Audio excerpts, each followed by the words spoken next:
प्यारे बच्चों, सुप्रभात। हिंदी की आज की कक्षा में आपका हार्दिक अभिनंदन है। आपने गर्मियों की छुट्टियों में बहुत जगह सैर की होगी। कोई तीर्थ स्थान देखने के लिए गया होगा, कोई पर्वतीय स्थल की सैर करने के लिए गया होगा। इसी तरह से आज हम भी आपको ऐसे ही हिमालय पर्वत की सैर कराते हैं। हिमालय की बेटियां पाठ आपको पसंद आएगा, इसके बारे में आप रुचि से ग्रहण करेंगे। हिंदी की इस कक्षा में आपका हार्दिक अभिनंदन है। अभिनंदन यानी स्वागत है।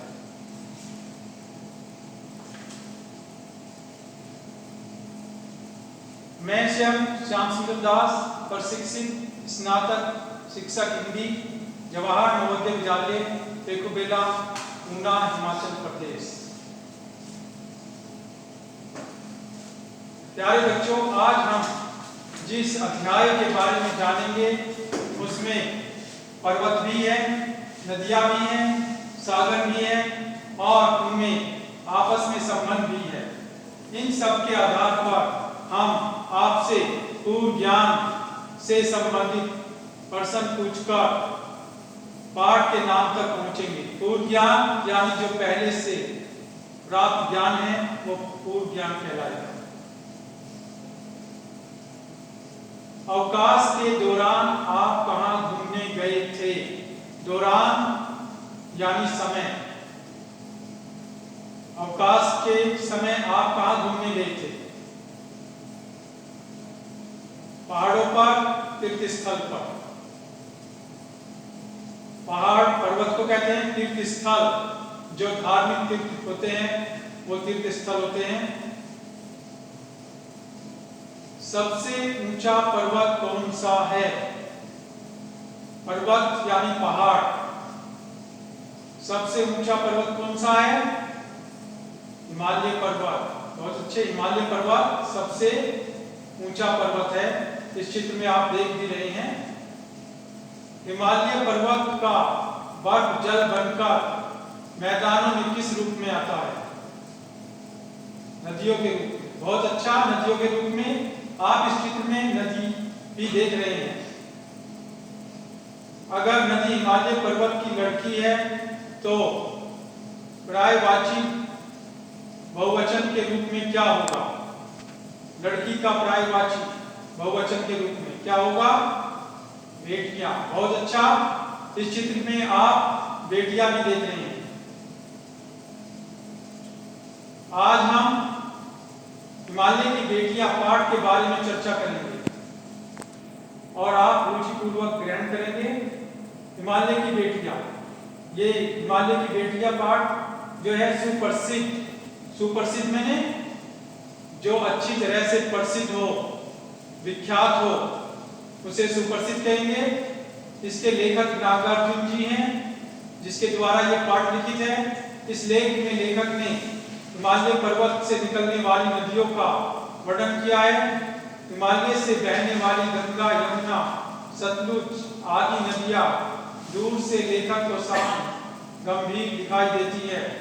वे एक सभ्य महिला की तरह प्रतीत होती थी। उनके मन में श्रद्धा के भाव थे। वह इनमें माँ, दादी, मौसी और मामी की गोद की तरह डुबकियां लगाया करते थे। जब लेखक ने इन नदियों को हिमालय के कंधे पर चढ़कर देखा तो वे नदियां समतल मैदानों में विशाल दिखाई देती थी।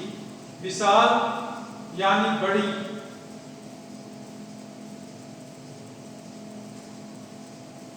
इन नदियों का उछलना, कूदना, हंसना, उल्लास न जाने कहां गायब हो जाता है।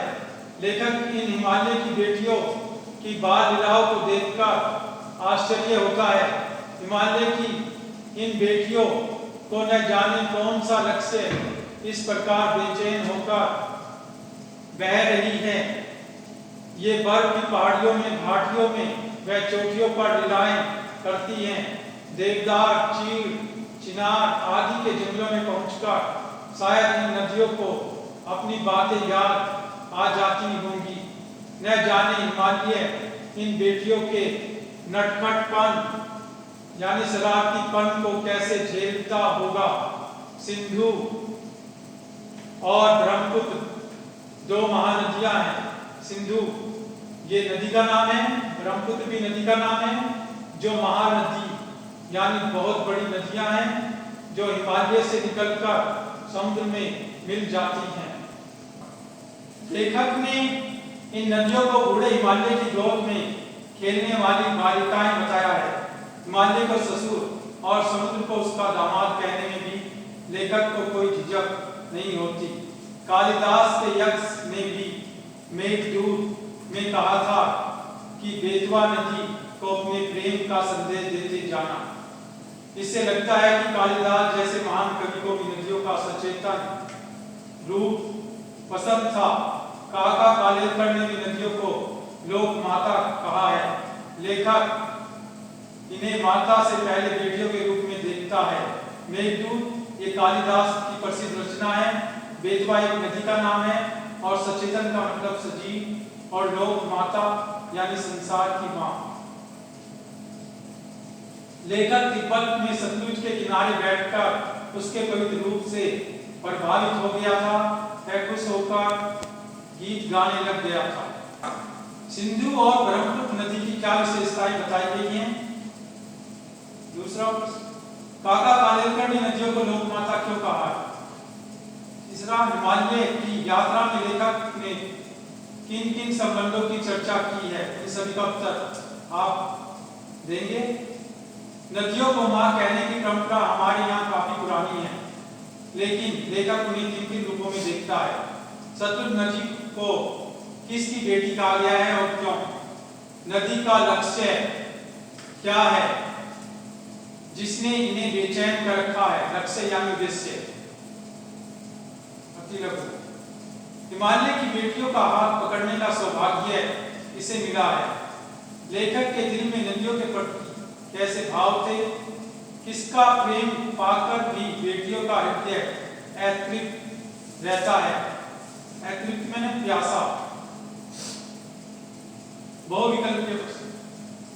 लेखक ने किसे दूर से देखा था? कहा गंगा को, कहा यमुना को, गया सतलुज को, गया सभी को। इनमें से विकल्प आपको चुनना है। बेटियों की बाल लीला देखकर लेखक को क्या हुआ? कहा चिंता है, कहा कौतूहल व विस्मय, गया ईर्ष्या, वह सहानुभूति, है क्रोध व प्रेम। इसमें सही विकल्प आपको चुनना है। हिमालय से कितनी महानदियां निकलती है? 1, 2, 3, 4। इनमें से सही विकल्प आपको चुनना है। समकालीन नदी महत्वपूर्ण प्रश्न। अगर हिमालय पर्वत न होता तो हमें किन किन कठिनाइयों का सामना करना पड़ता? हमें नदियों के जल को प्रदूषित क्यों नहीं करना चाहिए? नदियों के निर्माण में हिमालय पर्वत का क्या योगदान है? पुनरावृत्ति, हिमालय की बेटियां पाठ के लेखक का नाम बताइए। नागार्जुन। दूसरा, पर्वतराज की संज्ञा किस पर्वत को दी गई है? हिमालय पर्वत को। तीसरा, सिंधु और ब्रह्मपुत्र नदी कहां से निकलती है? हिमालय पर्वत से। चौथा, हिमालय पर्वत से निकलकर नदियां में किससे मिलती है? समुद्र से। आभार। इस परियोजना को ध्यानपूर्वक देखने, समझने व मनन करने के लिए आपका हार्दिक धन्यवाद। आपका शुभचिंतक श्याम सुंदर दास, प्रशिक्षित स्नातक शिक्षक हिंदी, जवाहर नवोदय विद्यालय, पेकुबेला, ऊना, हिमाचल प्रदेश। धन्यवाद। जय हिंद, जय भारत।